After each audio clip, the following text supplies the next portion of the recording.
finally got to see the documentary that everybody was waiting for, The Last Dance, with the episodes 1 and 2 airing. And so I'm here to give you guys my thoughts on those first 2 episodes, some of my takeaways and interesting nuggets that I have for you guys. So with that being said, what is going on, y'all? Faiz Sports Talk back at it with another video, talking, of course, some NBA here to talk about The Last Dance documentary. As I mentioned previously, if you're new to the channel, guys, make sure you go ahead and subscribe. I'm bringing a ton of content. I talk about the Chicago Bulls, so obviously I know a little thing or two about this team. And so with this documentary, obviously that is going to play a part in it. So with that being said, if you're not subscribed, go ahead and do so. And make sure you are also following me on my social media. I was trying to live tweet during the documentary. It was hard because I was glued to it. But I, did my best. With that being said, follow me on there. And let's get into it. Let's get into it right now because I've got a lot to say. Okay, so I had planned to sort of go in some sort of a chronological order like the documentary itself was in. But you know what? Scratch that. I'm just going to kind of rant here, okay? I might jump a little bit all over the place. So hang with me, okay? And let me just start off by saying those were the quickest 2 hours of my life. I mean, my God, I didn't realize how quickly the 2 hours went by, and I did not want, obviously, the documentary to end. And now we have to wait until next Sunday, and I'm just like, give me all the 10 parts right now. But obviously, we're not going to get that. But I'm sure you felt the same way, man. So phenomenal so far from, what we had heard about the documentary in the first 2 episodes. Did not disappoint. So here are a couple of my takeaways. Obviously, we know the episodes highlighted Michael Jordan's greatness. Look, I don't need to be redundant and talk about MJ's greatness. We are talking about the GOAT. But the one thing that I did want to talk about was the immediate impact. Like right off the bat, how Michael Jordan was able to show how good he was. Like there was no doubt about it. You didn't need to wait a year, 2 years, 3 years. Right off the bat, Rookie of the Year, 28 points per game, just lighting up the NBA world on fire. How quickly Michael Jordan was able to showcase. Like you just knew, there was no doubt about it. And I'm just, highlighting that because of how rare it is to see that. And it should be, because there's only one greatest of all time, right? You don't have multiple greatest. Well, you can have, one of the greatest, but we're talking about the greatest, right? So to that point, how quickly MJ was able to showcase that to me was unreal. And you just don't get that. That's why, again, he is the GOAT. The other thing, which was a huge part of the first 2 episodes, certainly, Jerry Krause, the former GM of the Chicago Bulls. Rest in peace to Jerry Krause, who did pass away. Here's the thing. He obviously was the enemy in the first 2 episodes. Everybody hates Jerry Krause. Everybody despises Jerry Krause. He was the reason the dynasty ended. Jerry Krause broke up the dynasty. Screw Jerry Krause. Swear word, explicit, whatever it is. Every swear in the dictionary was hurled at Jerry Krause in the documentary and then also on social media. Here's my thing with Jerry Krause. I'm really torn on my feelings about it because here's the thing you need to realize. Jerry Krause built the Chicago Bulls dynasty. Now, when I say that, obviously people are going to be, up in arms saying Michael Jordan built the Chicago Bulls dynasty. Yes, Michael Jordan was obviously, the main reason the Chicago Bulls were, as good as they were. But when I say Jerry Krause built the Chicago Bulls dynasty, I'm talking about obviously from a general manager perspective.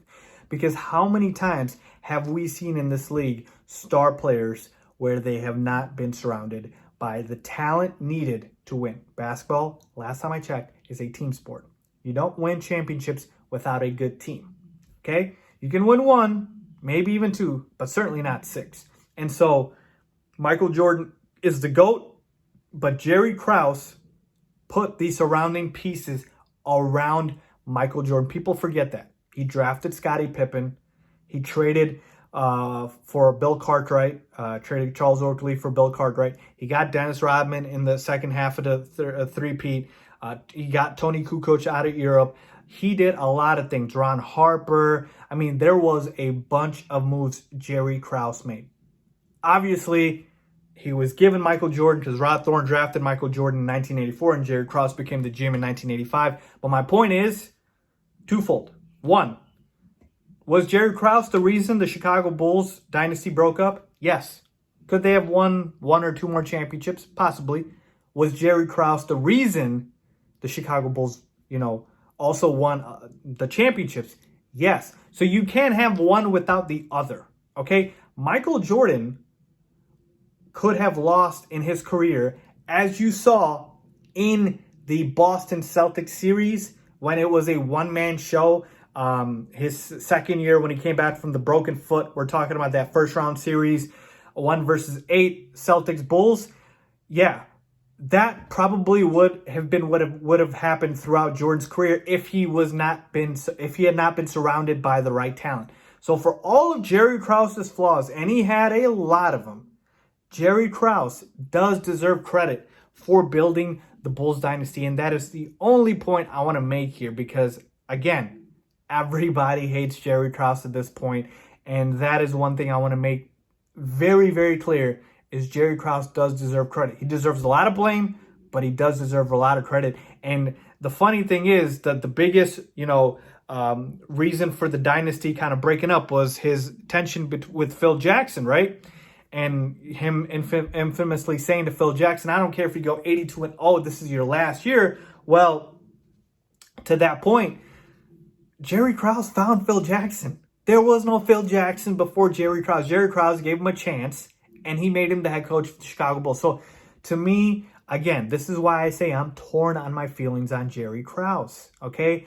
He deserves a lot of blame, but he also deserves a lot of credit because you got Michael Jordan, but everything else, Scottie Pippen, Phil Jackson, Dennis Rodman, Ron Harper, Bill Cartwright, everyone else, that was Jerry Krause's doing, okay? So just want to point that out because it's going to get lost with all this Jerry Krause hate. So another key takeaway for me in the documentary was Scottie Pippen. I am so glad episode 2 highlighted and gave a large portion of it to Scottie Pippen and his greatness. Scottie Pippen, to me, is the most underappreciated star of all time. Of all time. Easily. Scottie Pippen, man, people don't understand how valuable he was. We're talking about at a time, obviously, when the Bulls were winning these championships, he could have been the second best player in the league, not just the second best player on his team. Okay? That's how damn good Scottie Pippen was. When Michael Jordan retired the first time, Scottie Pippen was an MVP candidate. He won the All-Star Game MVP. He almost led the Bulls to the finals again, okay? We know what happened. And so Scottie Pippen is so underappreciated when it comes to the greatness of discussing, the NBA greats and this and that. And Michael Jordan obviously getting all the credit, and he absolutely deserves it. But man, can we give some love to Pip, please? We're talking about a guy that was the point forward for the Bulls, did really all of the dirty work. Jordan scored, and Scottie rebounded, assisted, defended the other team's best player. I mean, everything else Scottie Pippen did. And that needed to be seen by the masses because there is way, way, way too much disrespect for Scottie Pippen. Way too much. I mean, my goodness, way too much. Like, I'm telling you right now, Scottie Pippen, when it comes to the greatest forwards of all time, you got LeBron, you got Bird. Scottie Pippen deserves to be in that list right there. I mean, that's how damn good Scottie Pippen was. So that's one takeaway that I'm so glad happened with the documentary. And then obviously in regards to Scottie, the fact that he was so underpaid. I mean, you're talking about Michael making 30 plus million a year, Scottie's making $2 million. Now, here's my thing on it. When he signed that 7-year, $18 million deal, I do blame Scottie's sum, maybe like 10%, but I blame the majority of it on the agent. What is the agent thinking? 7-year deal? Who takes that for $18 million? Again, back at that time in the 90s, I'm sure obviously the salary caps were much lower, and so $18 million seemed like a lot of money because right now, and I just saw this on Twitter, Scottie Pippen, so we know he was the 122nd highest paid player in the league at the time. And right now, the 122nd highest paid player is Andre Roberson. Scottie Pippen was making $2 million. Andre Roberson's making $10 million. That is the difference between then and those salaries and now and today's salaries. So Scottie Pippen, I blame his agent. Okay, I don't blame Scottie Pippen. He came from nothing. We saw his childhood. He came from nothing. He just wanted the security, of having the money, and, he took it. But, man, he got fleeced. If I'm the agent and the Bulls offer my guy that contract, I'm looking at him like, no, let's renegotiate. 7 years is way too much. So, to me, I just felt bad, obviously, for Scottie right there. And then, when you take a look at the trade demand, that was one thing I actually didn't know. It caught me off guard. I've obviously read up on the Bulls' history and I know a lot about it. But how vocal Scottie Pippen was about the trade, about him wanting out, I did not know he was that vocal. And by the way, if you're wondering, those trade rumors and trade offers that the Bulls had for Scottie Pippen, it was Tracy McGrady and Sean Kemp. Okay? So those were the guys that the Bulls were looking to trade Scottie Pippen for, in case you were wondering. Yes, he was actually shopped. And that, to me, is crazy how vocal Scottie Pippen was about wanting out of Chicago. And I don't blame him. Jerry Krause was trading him, You want to take a similar situation similar to today. It's like when DeMar DeRozan of the Raptors got traded. And obviously he's now with the Spurs, but that bridge was burned between him and Masai Ujiri. So I can understand why Scottie Pippen felt the way he did towards Jerry Krause. So to me, that was another key takeaway. So there you have, folks, my takeaways from episodes 1 and 2. Remember, I'm doing my breakdown and reaction after every 2 episodes of The Last Dance up until, obviously, episode 9 and 10. Episodes 9 and 10. So make sure you guys are tuned in and stay subscribed to the channel. And if you enjoyed this video, please give it a big thumbs up. As always, thanks for watching.